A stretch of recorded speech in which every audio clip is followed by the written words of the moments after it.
মা কি বানাও এখন? পটল চিকেন ফ্রাই খাবে, তার জন্য ভাবছি আজকে একটু অন্যরকম করি। তার জন্য ধনেপাতা চিকেন বানাচ্ছি। আমি সবসময় তোমার রান্নার কত রুম দূরে গন্ধ পাই। গন্ধ পেয়েছো না? হ্যাঁ, রান্না করতে একদম মোমো করছে। কালকে থেকে আমার একদম শুরু।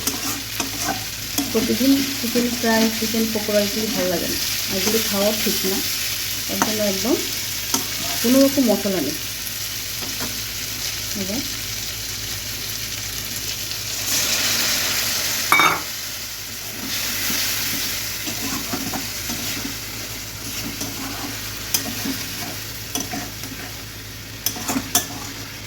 দেখেছো?